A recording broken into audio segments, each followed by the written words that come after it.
Irmãos, abram suas Bíblias, por favor, Gálatas capítulo 4, versículos 19 a 31. Nós vamos encerrar hoje o capítulo 4 de Gálatas e nós vamos aprender coisas maravilhosas aqui nesse restante do capítulo 4.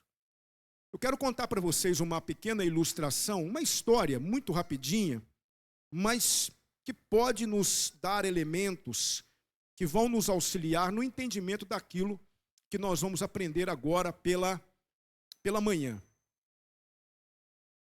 Há um tempo atrás, aconteceu um jogo de rugby, não sei quantos aqui conhecem esse jogo, chama rugby, entre duas equipes lá na América. E no dia do jogo, uma chuva torrencial caiu durante a partida. Uma chuva torrencial.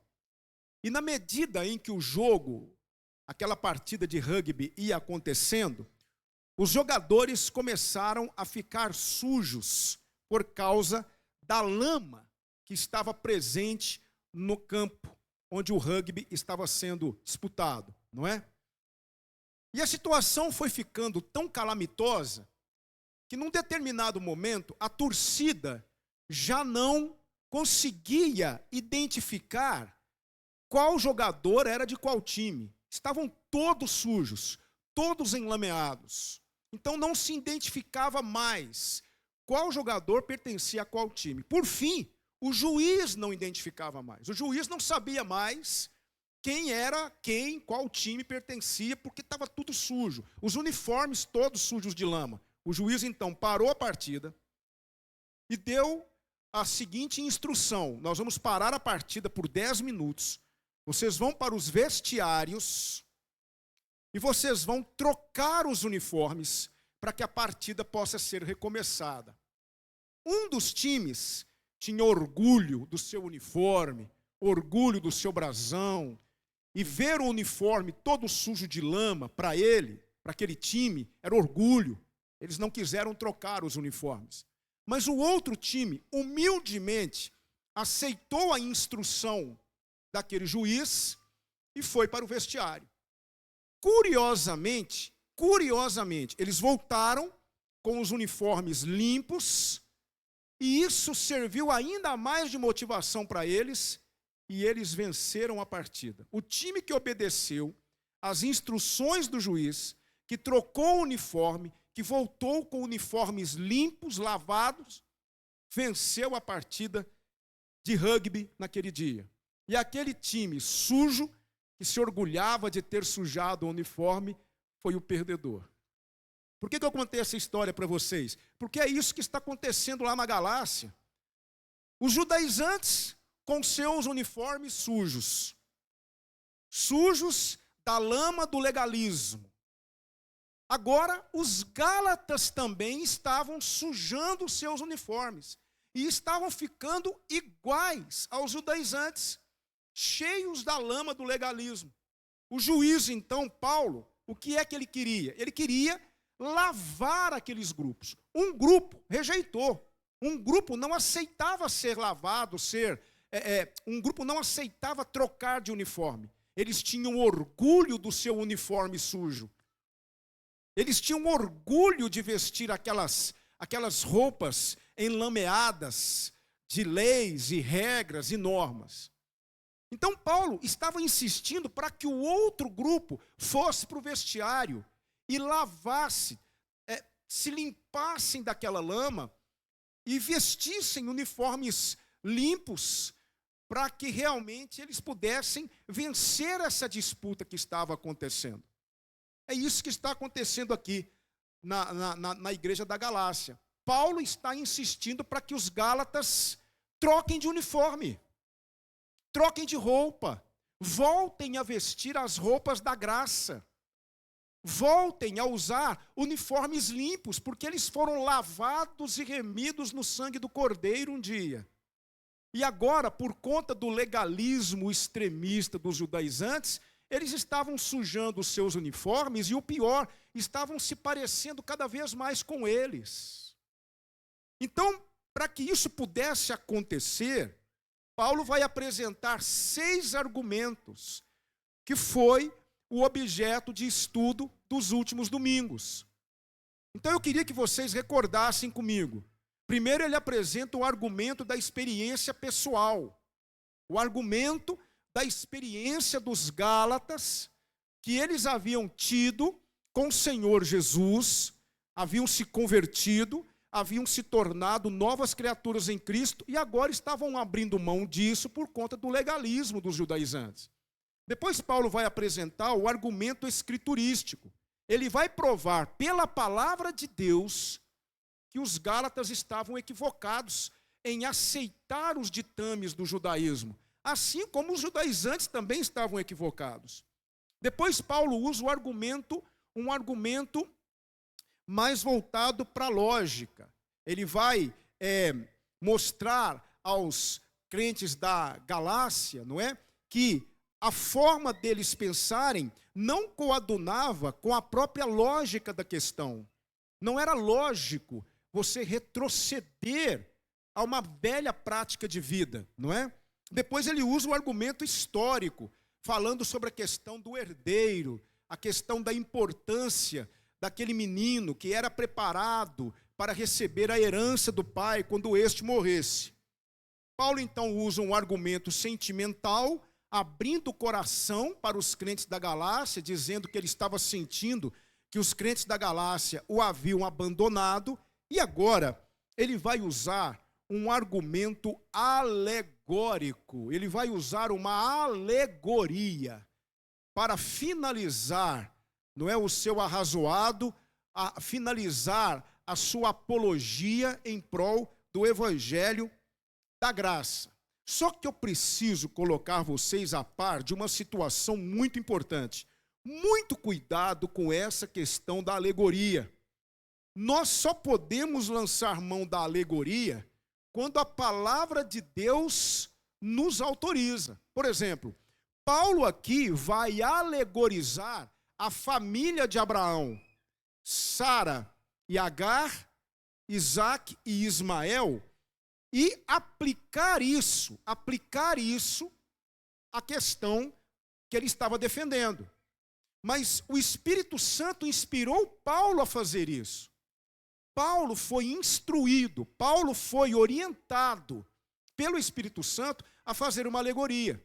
Mas nós, como cristãos que somos, precisamos ter muito cuidado quando vamos interpretar a palavra de Deus de forma alegórica. Porque quando você começa a alegorizar a palavra de Deus, você pode dar à palavra de Deus uma interpretação que não condiz com a verdade. Por exemplo, Orígenes, um dos pais da igreja, ele alegorizou a parábola do bom samaritano. Quando Jesus foi contar a parábola do bom samaritano, ele disse que um homem descia de Jerusalém para Jericó, e no meio do caminho ele foi assaltado por alguns salteadores que o deixaram meio morto. Aí algumas pessoas envolvidas com a religião passaram de largo, mas um samaritano não só acudiu aquele homem, como o levou para uma hospedaria e pediu para que na hospedaria cuidassem dele até que ele voltasse. Orígenes, então, deu a seguinte interpretação para a parábola do bom samaritano. O homem que desceu de Jerusalém para Jericó é o crente que se afasta da vontade de Deus, é aquele crente que fica desviado. Jerusalém é a presença de Deus, Jericó é o mundo. Então aquele homem está descendo, porque a vida sem Deus é uma constante queda, ele está descendo para Jericó, quando o ladrão, o diabo, o assaltou no meio do caminho, deixando-o praticamente morto. Então, o bom samaritano, o Espírito Santo, o levou para a igreja de volta, que é a hospedaria, para que na hospedaria ele pudesse ser cuidado até a volta de Jesus. Essa é a alegoria de Orígenes. Vocês estão entendendo o que é alegorizar? É você ler um texto e começar a arranjar elementos que se apliquem naquele texto. E isso é perigoso, irmãos. Nós temos que ter muito cuidado para não alegorizarmos os textos bíblicos. Porque o texto, ele está dentro de um contexto. Então, a interpretação daquele texto precisa ser feita com responsabilidade para que você não corra o risco de dar ao texto uma interpretação que não condiz com a verdade. É por isso que há muitos falsos ensinos hoje, porque as pessoas começam a interpretar o texto ao seu bel prazer. E nós dispomos de mecanismos, de elementos que nos auxiliam na interpretação correta do texto. É a chamada hermenêutica. São as ferramentas que a própria teologia nos apresenta para que possamos interpretar os textos corretamente. Mas no caso de Paulo, ele foi autorizado pelo Espírito Santo a buscar na família de Abraão os elementos para provar aquilo que ele estava dizendo. E Paulo estava sofrendo, irmãos. Irmãos, ninguém amava as igrejas daqueles tempos como o apóstolo Paulo. E quando ele viu, quando ele percebeu que estava havendo um distanciamento da verdade por parte daquela igreja que ele amava, aquelas igrejas, ele manifesta isso de forma muito clara. Porque quando Paulo pregou o evangelho nas igrejas da Galácia, ele mesmo diz que foi como se ele estivesse dando à luz àquela igreja. Ele sentia as dores do parto para que aquela igreja pudesse nascer. Ou seja, ele sofreu muito para que pudesse haver uma igreja ou igrejas naquela região da Galácia, de forma firme e contundente. Agora, por conta dos judaizantes, aquela igreja estava se afastando da verdade. E ele estava sentindo essas dores de parto novamente. Ele estava novamente sendo levado a se lembrar de todo o sofrimento que ele havia enfrentado quando ele deu início ao trabalho na Galácia. Então, aqui nos versículos 19 e 20, ele vai dizer assim: meus filhinhos, por quem de novo sinto as dores de parto, até que Cristo seja formado em vós. Eu bem quisera agora estar presente convosco e mudar a minha voz, porque estou perplexo a vosso respeito. A Nova Versão Transformadora, eu gosto muito da Nova Versão Transformadora. Lá diz assim: ó meus filhos queridos, sinto como se estivesse passando outra vez pelas dores de parto por sua causa, e elas continuarão até que Cristo seja plenamente desenvolvido em vocês. Gostaria de poder estar aí com vocês para lhes falar em outro tom, mas distante como estou, não sei o que mais fazer para ajudá-los. É importante que nós entendamos a profundidade do coração de Paulo. Era um coração pastoral, o coração de um homem que amava de verdade. Não era um amor teórico, não era um mero eu te amo. Ele sofria por causa da igreja. Lá em 2 Coríntios capítulo 11, ele vai dizer que uma das muitas dificuldades que ele tinha era o cuidado de todas as igrejas. Ele não era apenas um plantador de igreja, ele cuidava da igreja, ele orava pela igreja, ele amava a igreja. E vendo os crentes da Galácia se afastarem da verdade, ele está dizendo: eu estou sentindo aquelas dores de parto de novo. Eu estou percebendo que Cristo precisa ser formado novamente em vocês. Eu estou perplexo. Lançando mão aqui da ilustração, não é? Estou perplexo de ver que o uniforme de vocês está sujando e que vocês insistem em não trocá-los. Eu estou perplexo com vocês. E aí Paulo começa a sua alegoria. É o último recurso dele. O recurso alegórico, o argumento alegórico. Ele vai lançar mão de uma alegoria, autorizado pelo Espírito Santo. Versículo 21, ele diz assim: dizei-me, os que quereis estar debaixo da lei, não ouvis vós a lei? Porque está escrito que, preste atenção, irmãos, na alegoria de Paulo, Abraão teve 2 filhos, um da escrava. De quem é que ele está falando aqui? De Agar. Um da escrava e outro da livre. De quem é que ele está falando? De Sara. Todavia, o que era da escrava nasceu segundo a carne. Vocês se lembram? Vocês se lembram que Sara não podia ter filhos.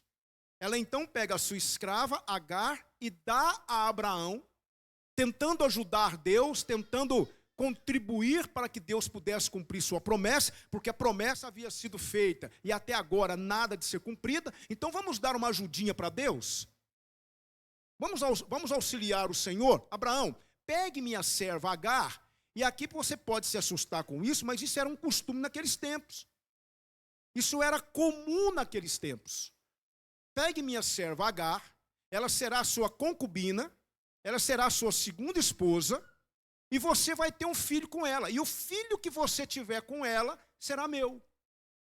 Isso era um costume. Porque se Agar era escrava, ela era propriedade de Sara. Obviamente que o filho também. Então Sara poderia considerar o filho de Agar como seu filho. Isso era uma prática oriental. Isso era algo autorizado naqueles tempos. E é isso que Paulo está dizendo. Todavia, o que era da escrava nasceu segundo a carne. Nasceu segundo uma atitude fora da aprovação de Deus. Mas o que era da livre, o filho da livre, nasceu por promessa. Porque essa havia sido a promessa que Deus tinha feito a Abraão. Você vai ser pai de muitas nações, e eu te darei um filho. E esse filho viria de Sara, da esposa legítima. Era o filho da promessa. Aí Paulo mesmo diz no versículo 24, o que se entende por alegoria, porque estas são as duas alianças. Uma do Monte Sinai, gerando filhos para a servidão, que é Agar. Olha que interessante. A aplicabilidade da questão sendo usada de forma alegórica.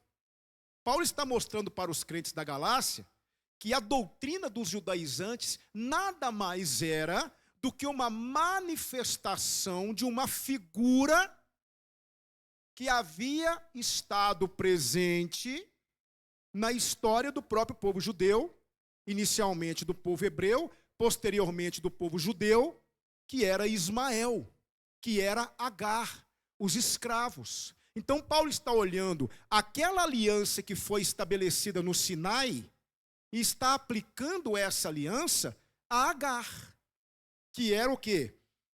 Aquela que gerava filhos para a servidão, não é? Só que o propósito de Deus para Abraão é que o povo escolhido viesse do filho da promessa. E todos nós sabemos que a promessa que Deus fez para Abraão, lá em Gênesis 12, demorou 25 anos para se cumprir. Abraão sai de Ur dos Caldeus com 75 anos de idade. E ele vai ter Isaque com praticamente 100 anos. 25 anos. E é muito interessante você aplicar Isaque à realidade da vida do cristão. Olha que interessante. Isaque nasce pelo poder de Deus, assim como o cristão também. Todos nós nascemos de Deus pelo poder de Deus. O novo nascimento é uma ação direta do Senhor em nós. Isaque trouxe alegria. Tanto é que o nome Isaque significa isso, riso, alegria. Isaque trouxe alegria, assim como acontece na vida do cristão. A alegria do Espírito Santo passa a habitar na vida do cristão. Preste atenção nisso, irmãos. Isaque cresceu e foi desmamado, assim como acontece com o cristão, que nasce e cresce na graça e no conhecimento de Jesus Cristo. Isaque foi perseguido por Ismael e sua mãe, assim como acontece com o cristão. Dá para entender a analogia que Paulo faz, que Paulo mostra, não é? A alegoria que ele apresenta, comparando Ismael com a lei e comparando Isaque com a nova aliança. É isso que Paulo está fazendo aqui, não é? É muito importante, irmãos, que nós complementemos essa linha de raciocínio da seguinte maneira. Eu deveria ter feito um gráfico, mas eu quero que vocês entendam. Ismael em oposição a Isaac, a carne em oposição ao espírito. Agar em oposição a Sara, a lei em oposição à graça. Paulo está aplicando, não é? E aí Paulo continua, versículo 25 e 26. Ora, esta Agar, a segunda esposa de Abraão, a concubina de Abraão, é Sinai, um monte da Arábia, que corresponde a Jerusalém, que agora existe. Qual era o centro do judaísmo? Qual era o centro de todo aquele legalismo defendido pelos judaizantes? A Jerusalém terrena. Lá ficava o templo. Lá era o centro do judaísmo. Não é? Então, ele diz o seguinte: esta Jerusalém que agora existe, pois é escrava com seus filhos, mas a Jerusalém que é de cima é livre, a qual é mãe de todos nós. Ou seja, Paulo está dizendo que Agar corresponde a Jerusalém terrena, que é a sede, que é o centro do judaísmo, que opera essa escravidão, esse legalismo. Sara é a Jerusalém celestial, é a cidade para onde vamos. Ela foi a mãe de Isaac e é mãe de todos nós. Se alguém te perguntar se nós temos uma mãe, diga, não é, com toda a força: sim, eu tenho uma mãe, é a Jerusalém que é de cima. Aqui está a palavra de Deus dizendo: Jerusalém que é de cima, a qual é mãe de todos nós, não é? E aí Paulo vai citar agora o texto de Isaías 54, versículo 1. Porque está escrito: alegra-te, estéril, que não dás à luz, esforça-te e clama, tu que não estás de parto, porque os filhos da solitária são mais do que os da que tem marido. Aqui Isaías está falando do quê? Dessa questão de Sara ter sido desprezada por Agar, porque a escrava podia gerar filhos, a livre não. Mas aos olhos de Deus, aquela que não podia gerar filhos era mais bem-aventurada do que aquela que podia, porque aquela que podia gerar filhos estava gerando filhos para a escravidão, mas aquela que ainda não podia gerar filhos, geraria o filho da promessa. Então Deus aqui está exaltando Sara acima de Agar. É isso que Paulo quer, que não só os judaizantes entendam, mas que os crentes da Galácia também entendam. E aí, ele vai partir agora para uma aplicação. Ele vai dizer: mas nós, irmãos, nós os cristãos, nós os discípulos de Jesus Cristo, somos filhos da promessa como Isaac. Mas como então aquele que era gerado segundo a carne perseguia o que era segundo o Espírito, assim é também agora. Os judaizantes estavam perseguindo Paulo e perseguiam todos aqueles que não coadunavam com suas ideias. Todos aqueles que rejeitavam as suas propostas eram perseguidos pelos judaizantes, assim como Agar e Ismael perseguiam Sara e Isaac. Mas que diz a Escritura? Preste atenção: lança fora a escrava e a seu filho, porque de modo algum o filho da escrava herdará com o filho da livre. Quem foi que disse isso, irmãos? Sara.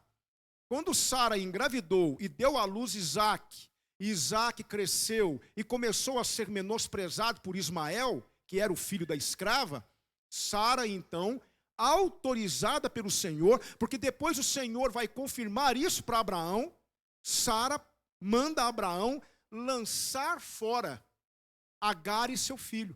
Eles foram expulsos da casa de Abraão, de maneira que, versículo 31, amados irmãos, somos filhos, não da escrava, mas da livre. Preste atenção, irmãos, eu caminho para a aplicação. Paulo está mostrando o seguinte: assim como Ismael e Agar, a lei e a escravidão, perseguia Isaac, a graça e a promessa, assim estava acontecendo nas igrejas da Galácia. Os judaizantes, filhos de Agar, perseguindo com sua falácia os cristãos da Galácia, filhos de Sara. Então, o que é que nós vamos fazer? O que é que podia ser feito? Primeiro, não havia como mudar Agar e Ismael. Agar e Ismael eram escravos. Não havia como mudar essa natureza deles, não é? Eles eram escravos e continuaram nessa condição. Então, não havia como transformar os judaizantes em cristãos isentos da lei. Você não conseguia levar um judaizante a abrir mão da lei de Moisés. Então, assim como não havia como mudar Agar e Ismael, retirar deles essa condição de escravos, também não havia como mudar o coração dos judaizantes. Não havia como fazer um acordo com Agar e Ismael. Não tinha como fazer um acordo para que eles pudessem parar de perseguir Sara e Isaac. Ambos, Agar e Ismael, Sara e Isaac, não podiam viver juntos. Assim como os legalistas judaizantes não podiam conviver com os livres gálatas. Não havia como fazer um acordo. Então, qual era a única alternativa? Qual foi a única alternativa para Abraão? Expulsar Agar e Ismael. Foi o que Deus mandou Abraão fazer. Veja comigo Gênesis 21, 10 a 13. Gênesis 21, 10 a 13 diz assim: e disse a Abraão, ponha fora esta serva, aqui é Sara que está falando, e o seu filho, porque o filho desta serva não herdará com Isaque, meu filho. E pareceu esta palavra muito má aos olhos de Abraão por causa de seu filho. Porém, Deus disse a Abraão, não te pareça mal aos teus olhos acerca do moço e acerca da tua serva. Em tudo o que Sara te diz, ouve a sua voz, porque em Isaque, não em Ismael, em Isaque será chamada a sua descendência. Mas também do filho desta serva farei uma nação por quanto é tua descendência. Ou seja, Abraão, a minha promessa vai se cumprir em Isaque. Observe só que Deus está preparando o pano de fundo para esse argumento de Paulo lá na frente, porque Deus sabia que isso aconteceria. Haveria essa guerra futura entre os filhos da promessa e os filhos da escrava. Os filhos de Agar, no caso os judaizantes, iriam perseguir os filhos da livre, no caso os cristãos. Então Deus está autorizando que Agar e Ismael fossem mandados embora. Deus está autorizando, porque Isaque deveria reinar, deveria viver de forma livre, porque Isaque representa eu e você. Representa os cristãos que foram libertos da escravidão da lei e hoje vivem de forma livre para servir o Senhor através de sua graça. Deu para entender, irmãos? Isso aqui tem tudo a ver conosco. Nós somos filhos de Isaque, nós não somos filhos de Ismael. Nós somos livres, nós não somos escravos. Entendeu a alegoria de Paulo? É muito interessante isso, não é? Muito interessante. E aqui eu quero aplicar isso na nossa vida. Queria aplicar isso. Queria que nós aprendêssemos algumas coisas aqui e levássemos isso para o nosso dia a dia. Porque a alegoria de Paulo é perfeita. A alegoria dele é perfeita. E nós precisamos entender, porque muitas vezes achamos que isso está dizendo respeito àqueles tempos. Não. Isso está dizendo respeito também a nós. Isso diz respeito à igreja do século 21. Porque a igreja do século 21 também passa por esses percalços. Ismael está mais vivo do que nunca. Agar está mais viva do que nunca, tentando retirar os cristãos da presença de Deus. Vamos aprender algumas coisas aqui, e eu caminho para o final. Vamos aprender aqui. Não se deixe persuadir pelo mal. Mantenha-se firme no bem. Lembra da historinha dos uniformes? O que é que Paulo estava querendo lá nas igrejas da Galácia? Ele queria que os crentes da Galácia trocassem o uniforme e vestissem os uniformes limpinhos de novo, porque os crentes da Galácia estavam retrocedendo e estavam se deixando sujar pela lama do legalismo. Então Paulo está dizendo, troquem de roupa, vistam-se da justiça, da graça novamente. Tirem essas roupas enlameadas, é isso que Paulo está dizendo. Porque os cristãos, estavam sendo persuadidos pelo mal, eles estavam sendo sujados pela lama do legalismo dos judaizantes. Irmãos, nós precisamos entender uma coisa: é muito importante que nós nos mantenhamos firmes na graça de Deus, firmes naquilo que o Senhor Jesus nos ofereceu através de sua morte na cruz. Nós não podemos permitir, irmãos, que a lama do pecado, a lama do legalismo, a lama desse mundo suje nossas roupas e nos convença a nos afastar de Deus e aderir a esses movimentos que muitas vezes ocorrem por aí.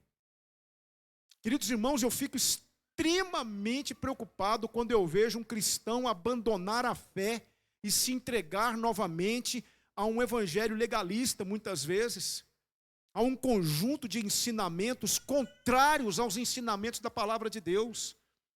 São cristãos temporários. Quantas pessoas abandonam a liberdade que a graça oferece para voltarem para a escravidão do pecado?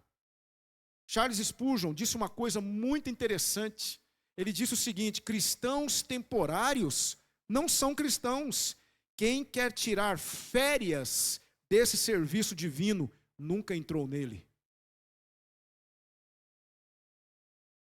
Nós precisamos ficar firmes na graça, na liberdade que Cristo nos oferece, ficar firmes no caminho do Senhor, não deixar que o diabo nos faça voltar, nos faça retroceder. Quantos você conhece já não andam mais conosco? Há um hino no cantor cristão que diz isso. Quantos que corriam bem, já não mais contigo, contigo vão. Quantos correm, mas também frios, sem amor estão? Quantas pessoas abandonaram Jesus? Quantas pessoas abandonaram a fé? Voltaram para as velhas práticas da vida? Quantas pessoas estão sendo sujadas novamente, estão cheias de lama? Então nós precisamos ficar firmes, mas eu aprendo uma segunda coisa aqui, muito importante. Preste atenção, querida igreja. Você nunca conseguirá ter na mesma casa lei e graça, Ismael e Isaque. O que Jesus Cristo nos diz? Não podeis servir a dois senhores. Ali Jesus está falando das riquezas, né? Está falando do dinheiro, mas nós podemos pegar essa primeira parte e trazer para o nosso contexto. Você não vai conseguir ter na mesma casa Ismael e Isaque. Não dá para ter no mesmo coração lei e graça. Perdão de Deus, graça de Deus, mas ter na mesma casa predileções antigas, vontades antigas, visões antigas. Você precisa mandar Ismael embora para que Isaque possa reinar livremente no seu coração. Você não consegue, não adianta. Todo cristão que insiste em viver na igreja e no mundo é um cristão equivocado, perdido, sem força, sem brilho, sem luz. Porque ele quer manter dentro do coração dele Isaque e Ismael. Não consegue, não dá certo. Por isso que João vai dizer: não ameis o mundo, nem o que há no mundo, pois todo aquele que ama o mundo, o amor do Pai não está nele. Pois tudo que há no mundo, a concupiscência dos olhos, a concupiscência da carne, a soberba da vida, não provém do Pai, mas do mundo. Não adianta você querer ter lei e graça na sua vida, ou é uma ou é outra. Se você quer as duas coisas, você tem que fazer uma decisão. Assim como não adiantou viver Isaque e Ismael dentro da casa de Abraão. Por fim, Sara chegou e disse: mande Ismael embora, mande Agar embora. Meu filho não vai herdar, eles não vão herdar com meu filho. O filho da promessa é Isaque. Irmãos, em nome de Jesus, eu garanto uma coisa para vocês: nada é melhor, nada nos transforma mais, nada traz mais contentamento para o coração do crente do que viver com Isaque, do que viver na graça de Deus. Então, Às vezes você está vivendo uma vida sem poder, uma vida sem efeito, você não brilha mais, você não convence ninguém, você não vive mais de forma como você deveria viver, você se sente um pouco meio deslocado. Às vezes você está realmente sem poder espiritual, você não tem mais vontade de orar, você não tem mais vontade de ler a Bíblia, você não tem mais alegria no seu coração, não tem mais brilho, não tem mais luz, e você está se perguntando por quê? Por que será que eu estou tão fraco? Por que será que eu estou tão desanimado? Por que será que as minhas palavras não convencem mais ninguém? Por que será que as pessoas não me ouvem mais? Por que será que eu não tenho mais prazer de ir na igreja? Eu não tenho mais prazer de estar diante de Deus? Por que será? Eu te dou uma resposta agora e me atrevo a dizer, é porque no seu coração habitam Isaque e Ismael. Você tem que mandar Ismael embora da sua vida. Porque não dá para ter as duas coisas.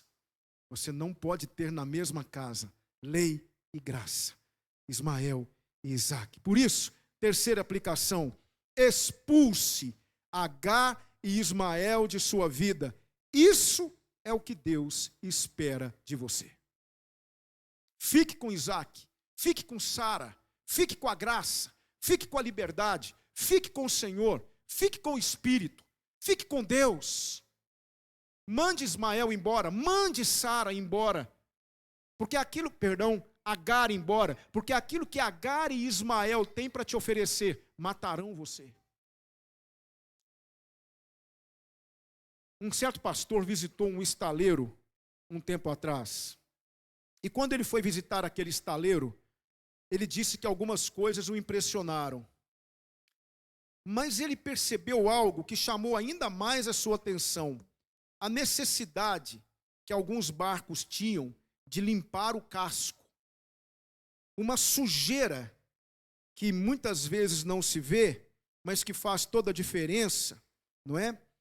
Afeta consideravelmente o desempenho do barco e pode danificá-lo e inutilizá-lo. Todo barco precisa de um tempo no estaleiro, não é? O marinheiro disse para esse pastor. Então, logo veio à mente dele a sua própria vida. Quantas coisas vão acumulando em nosso casco? Coisas que vão nos impedindo de correr mais rápido, de alcançar objetivos sonhados, coisas que prejudicam o nosso desempenho como pessoas no lar, no trabalho, com amigos, na igreja. Não dá mesmo para pensar. Enquanto isso, vão se acumulando em nossos cascos uma quantidade enorme de limo emocional e espiritual. Sabe o que é isso? São os Ismaéis, as Agares da vida que precisam ser retirados para que possamos navegar melhor nesse grande mar da vida. Entende? Nós vamos caminhando, vamos navegando, e esses Ismaéis, esse Ismael aqui não, esse Ismael aqui é bênção, viu? Esse aqui é bênção, viu, gente? Esse Ismael aqui é uma bênção de Deus, viu, Ismael? Mas quantas vezes a nossa vida vai ficando impregnada de Ismaéis, de Agares, e nós vamos diminuindo a marcha, e nós vamos parando, nós vamos caminhando mais devagar. Aí nós precisamos ir para o estaleiro de Deus, precisamos ir para o vestiário, trocar de uniforme, Antônio Marcos, vestir uma roupa limpa, limpar a sujeira do nosso coração, retirar os Ismaéis, retirar as Agares, para que possamos viver melhor para Deus. Então eu aprendo isso. Expulse Agar e Ismael de sua vida, não vale a pena. Tem alguma coisa hoje que desagrada o Espírito Santo de Deus, que está fazendo parte da sua vida? Expulse. Você anda vivendo um pouco lá e um pouco cá. Você está com o pé em dois locais diferentes. O seu coração está dividido. Mude isso essa manhã. Expulse esses limos, esses Ismaéis, essas Agares da sua vida. Viva para Jesus, vale a pena. Fique com o Senhor. Eu encerro com uma cristologia e uma frase. Termino a minha exposição. Assim como Abraão rejeitou Ismael e manteve Isaque, assim também devemos rejeitar o pecado a fim de manter Cristo em nós. É impossível ter Cristo e pecado ao mesmo tempo. Assim como Isaac e Ismael não puderam conviver juntos, por isso escolha Cristo ou pecado, lei ou graça, Isaac ou Ismael. Fique com a graça de Deus. Fique com a graça de Deus. É a graça o grande diferencial. Não é pertencer a uma igreja, simplesmente. Não é ter seu nome no hall de membros, simplesmente. Não é simplesmente você conhecer versículos da Bíblia. Fique com a graça de Deus. Expulse esses inimigos da sua vida. Charles Spurgeon diz assim: 7 palmos de terra fazem todos os homens iguais. A soberana graça de Deus é que faz a diferença. Como é que está a sua vida, meu irmão, minha irmã? Tem Ismael morando aí no seu coração? Tem Agar morando no seu coração? Você está dividido, você está dividida, nem lá nem cá. Faça como Abraão, expulse Ismael, expulse Agar. É isso que Paulo está dizendo para a Galácia. Vocês não vão conseguir. Vocês têm que fazer uma escolha. Ou vocês ficam com Jesus Cristo, ou vocês ficam com Moisés. Ou vocês ficam com a graça de Deus, ou vocês ficam com a lei de Moisés. As duas coisas são impossíveis. Aprendam com a família de Abraão. É a alegoria, é o argumento alegórico que Paulo está usando. E você? E eu? E nós? Como é que está a nossa vida? Estamos totalmente entregues ao Senhor Jesus? Estamos vivendo para Ele? Ou ainda temos Ismaéis e Agares na nossa vida?